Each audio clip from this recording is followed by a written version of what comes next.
cell phones. Thank you.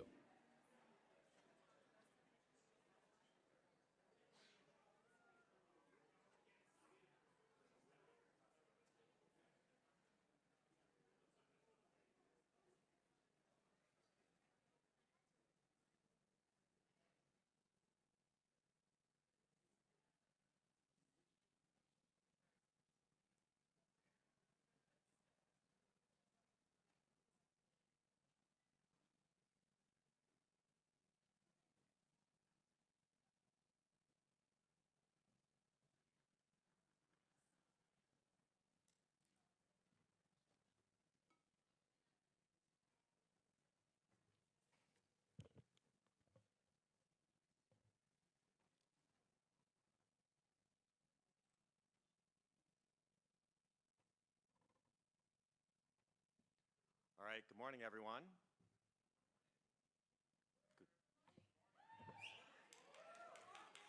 All right, good morning, everybody. All right, well, thank you for being here. We're very excited to kick off the 2024 conference of CDC's Epidemic Intelligence Service. And we have a lot of guests here that I want to call out and welcome right now. First, we have our incoming class of EIS officers, the class of 2024. Can you give them a round of applause, please?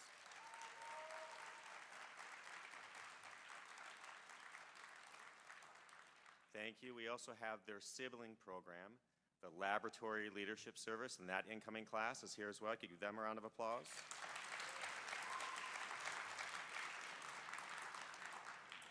Next, we have our epidemiology elective students, and these are third and fourth year medical and veterinary students that are completing a rotation here with CDC right now, seeing if public health might be something that they're interested in, and we hope that many of them are, and they're finishing up their rotation. They're here this morning as well.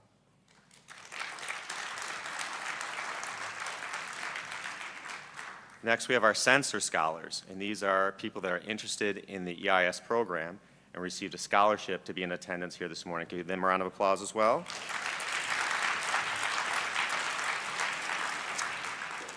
Next, we have participants of our field epidemiology training program. These are programs around the world that are modeled after EIS that are providing training in field epidemiology. Many of them are here as well, and we'll be celebrating. We have two presenters that are in a general session, and otherwise many will be presenting at our international night, so we hope you can join them for that. And last is the Council of State and Territorial Epidemiologists, CSDE. We have two of the applied epidemiology fellows that are presenting as part of our program as well. And again, this is part of our effort to be more inclusive for our partners who we often present at many of their conferences as well. So welcome to our CSDE colleagues and the applied epi fellows.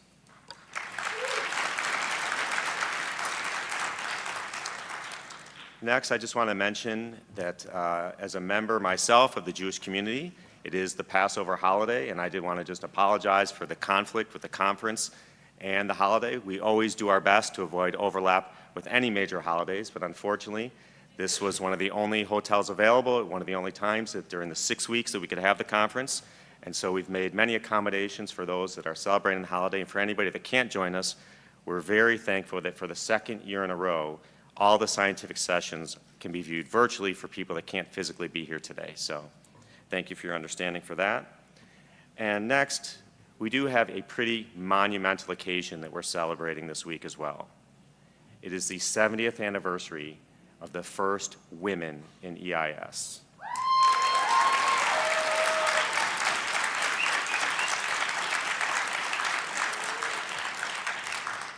Now, it's hard to believe that we need to celebrate that we had these first 5 women back in 1954 when we look at where we are today, where 78% of our current officers are women. So I think we've come quite far. So as we celebrate great women in science at CDC, it's a great opportunity for me to introduce the scientist and leader that will be giving our opening remarks here this morning. A lot has happened since our last conference. We had some reorganization, and the EIS program is now part of the Division of Workforce Development. First time that we've had a division dedicated solely to workforce, and we're part of a center that we call the Public Health Infrastructure Center. And we're very fortunate to have Dr. Les Dauphin as our center director, an outstanding scientist and leader here at CDC who will be giving opening remarks on behalf of CDC leadership. So it's my great privilege to welcome up to the stage Dr. Dauphin.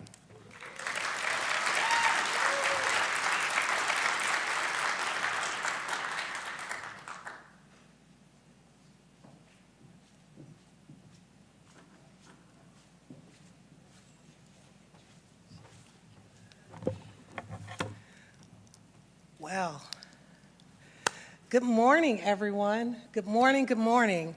I am honored to welcome you to the 2024 EIS conference. And Captain Pepsner, I want to thank you for the wonderful introduction. As director of CDC's Public Health Infrastructure Center, which manages our long-standing CDC's flagship fellowship program, the Epidemic Intelligence Service, I am thrilled to be here. It is an honor for me to kick off the 2024 conference. And I have to say that as director of the center, I get the opportunity to travel across the nation and visit state and local health departments. And one of the highlights of every visit is when I have an opportunity to meet our EIS officers in the field, to see their passion, commitment, and dedication. Those are either located at host sites or have been deployed to the field. It is always a pleasure to see them, and I see nothing like the passion and dedication that they have. So I want to start by giving a round of applause to all of our fellows who are at headquarters or in the field or deployed, working hard to protect the lives of this nation.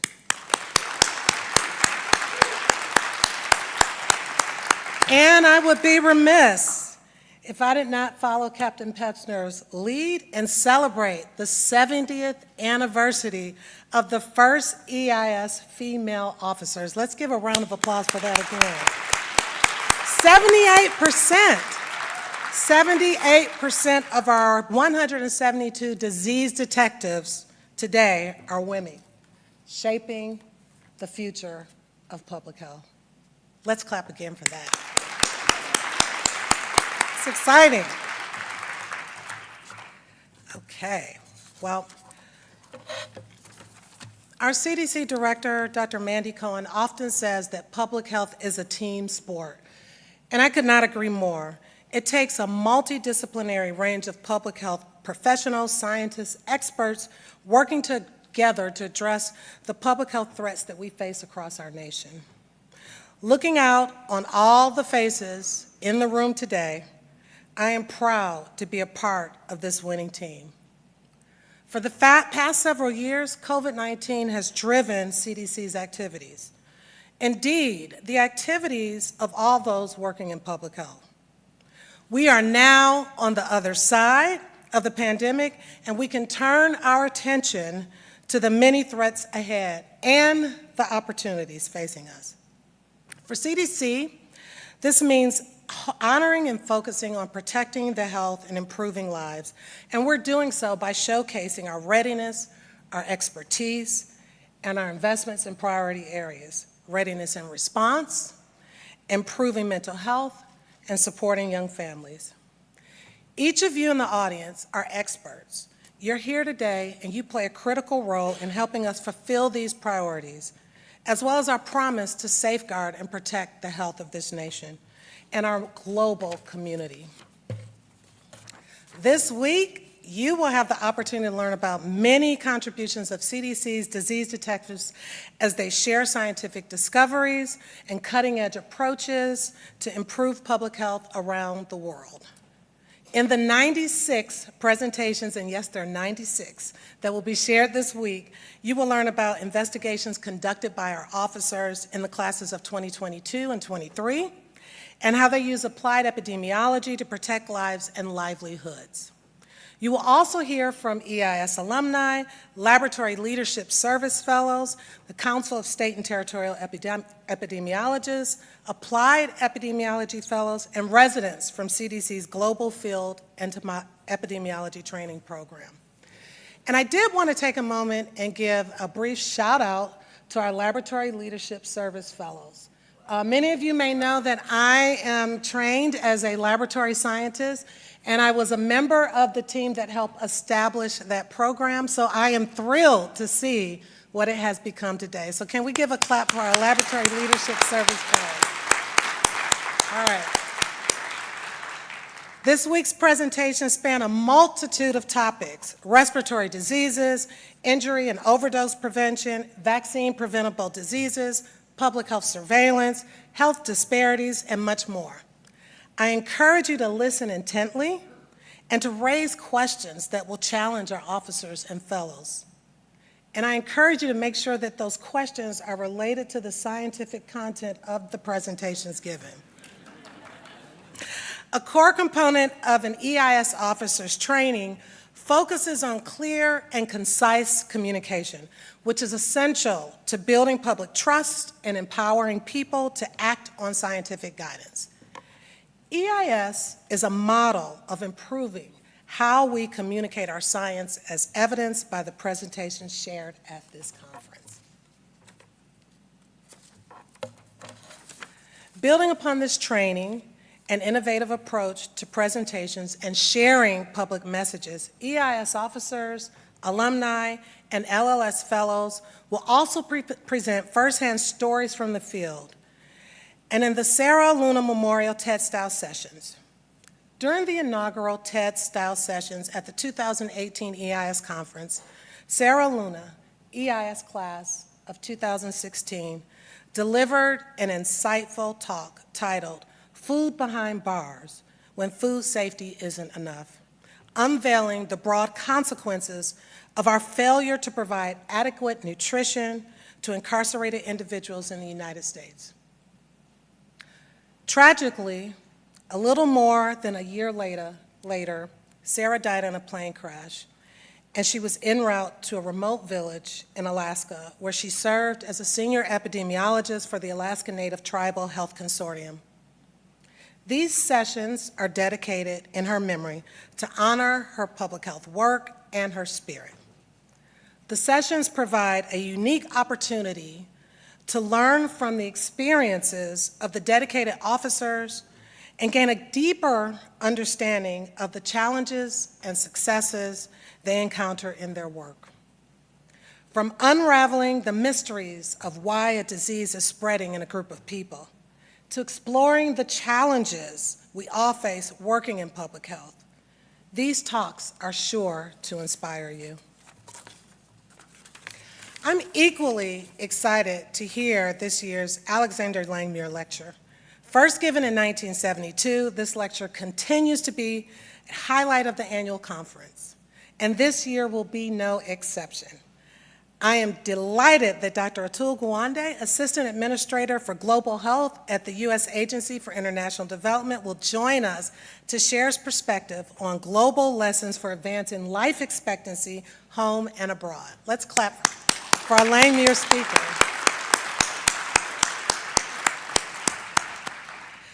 The last several years have proven to be the ultimate test for public health.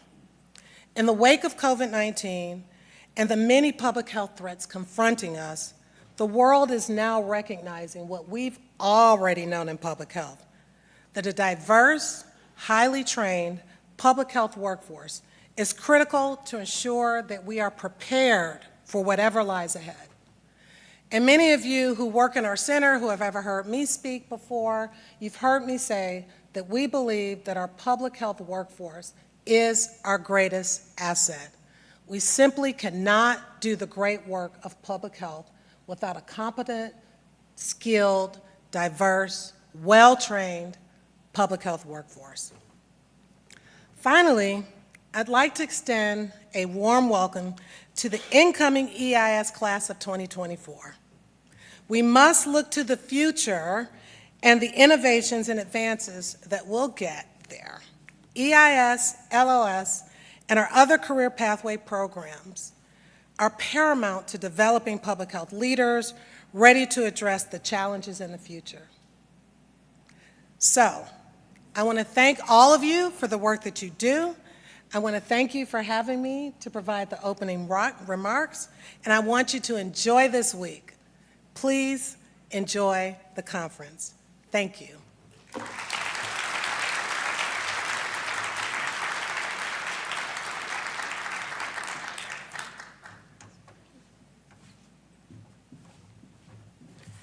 Thank you, Dr. Doffman. We really appreciate you making remarks and welcoming everybody on behalf of CDC leadership. It's now my privilege to be able to welcome to the stage the EIS Alumni Association President, Dr. Lisa Oakley, and also Maria Thacker Goethe to go over a very special part of what we do here at EIS Conference.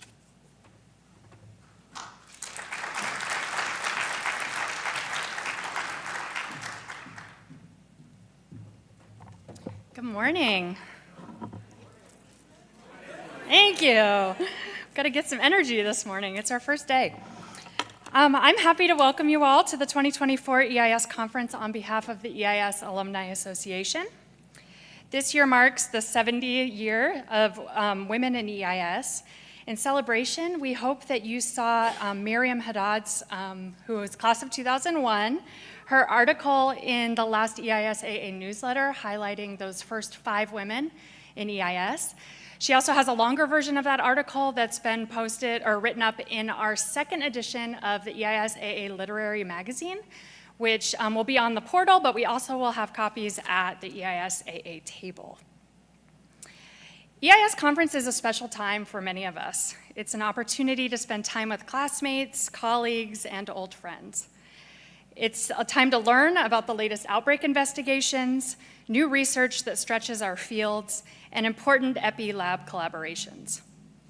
It's also a time to recognize important contributions to science and health equity made by our current officers, and to honor those who have demonstrated career-long commitments to mentorship of EIS officers and to the EIS program. EIS-AA is happy to support officers and alumni throughout the year, but specifically at conference to support many of the conference awards that will be given out throughout the week, tomorrow night's mixer and annual meeting, so I hope to see you all there, and the Sensor Scholarships, which provide support for potential incoming officers to attend conference and to extend the pipeline of excellence to EIS. To continue our work, could I have the first of the Thacker slides up? Thank you. To continue our work, we're asking for your support in 2 ways this year. Our annual fundraiser, called Paying It Forward, will help us fund our year-to-year activities, helping us extend into the next year. And secondly, on your right, Jim Marks, who's class of 1976, helped us to launch an EIS-AA endowment that we are just getting going. Jim has pledged to match the first $10,000 of donations, so we encourage you to help us reach that pledge. Both efforts work towards sustainability of EIS-AA and contribute to this year's contest of the best EIS class, which I have to say 1976 is currently in the lead, but we do have 1984 and 1985 are right there on the tail. So we got to upend this, so we have some excitement towards the end of the week. So please, I'm going to ask you all to get your phones out, open your camera apps, join me in taking a picture of one of these QR codes. It's participation.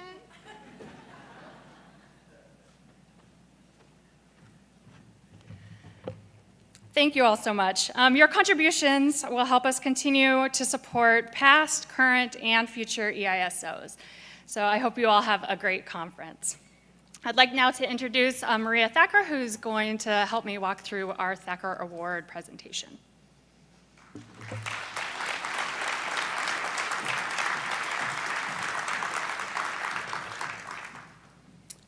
So we'll be presenting the Stephen B. Thacker Excellence in Mentoring Award. This award was established in 2013 by the Thacker family and EIS-AA in partnership with CDC. It it recognizes an individual who inspires the EIS community and exhibits unwavering commitment to the. I'll do this later. Give me a second. Thanks. All right, good morning, everybody. It's It's wonderful to be back. I would also like to thank my fellow committee members for their volunteerism, especially Lisa Oakley and the CDC Foundation for making this award possible, and Dr. Cohen for her continued leadership, and everyone at the agency for your critical work, and especially all my EISOs who I grew up in this family. So I've always EIS has always held a special place in my heart because of my dad's leadership with it. But for 11 years now, the Stephen B. Thacker Excellence in Mentoring Award is awarded each year at this conference. And you've already gone over the criteria, so I'll skip that part and save a minute. But as in past years, the nominees were all outstanding, and their contributions truly inspiring. In fact, we've never had this many nominees to consider and this many nominations with each nominee. So thank you to all who submitted the nominations, and I would like to remind you to build upon them and resubmit them next year if you would like to. And this year, it is my sad privilege to present the 2024 Stephen B. Thacker and Excellence in Mentoring Award to the late Dr. Dawn Kristen Smith, EIS class of 1991. There we go.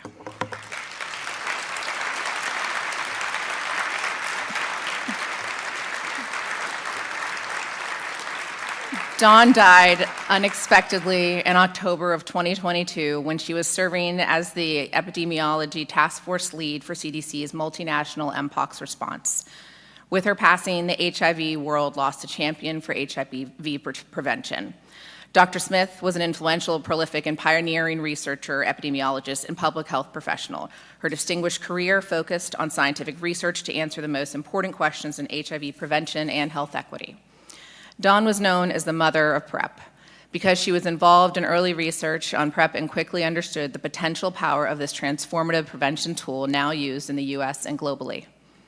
Dawn served as principal investigator for numerous studies and authored many articles that illuminated the disproportionate impact of HIV on children, of people with HIV, people who inject drugs, women, and people of color.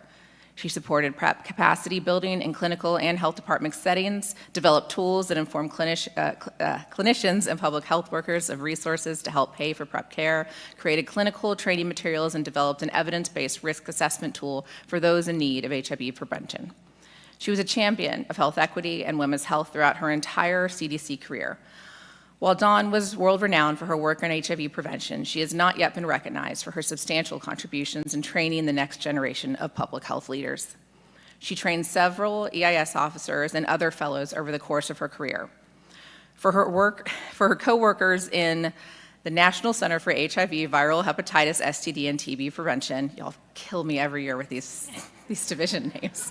Dawn was a respected and beloved colleague and friend and a mentor to many fellows and junior staff members. She was a shining example of scientific integrity, intellectual rigor, and dedication to public health.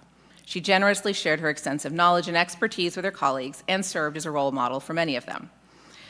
Now, as the committee reviews the nominations, the person comes to life through words for those who submit the nominations, with statements like, I quote, "A true sign of progress was presenting your scientific idea after hours of preparation and Dawn remarking, 'That's pretty good, let's see if you're right.' Or this wise piece of advice she gave a younger officer, 'You might feel stressed now, but you have no children or family obligations currently.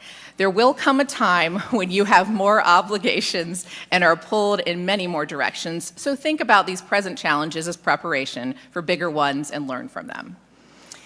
We could take that Dawn was not someone to trifle with and held herself and others to very high standards. As stated in one of the many nominations, Dawn's legacy of mentorship lives on through a vast web of mentees and colleagues who benefited from her clear-eyed feedback and gentle guiding hand.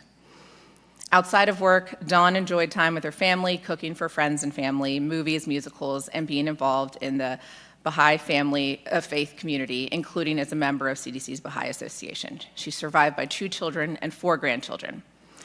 In closing, I'd like to leave you with some wisdom from Dawn. Consider your work in the context of the bigger public health response picture and to keep going, onward. On behalf of my family, and most importantly, my late father who left us 11 years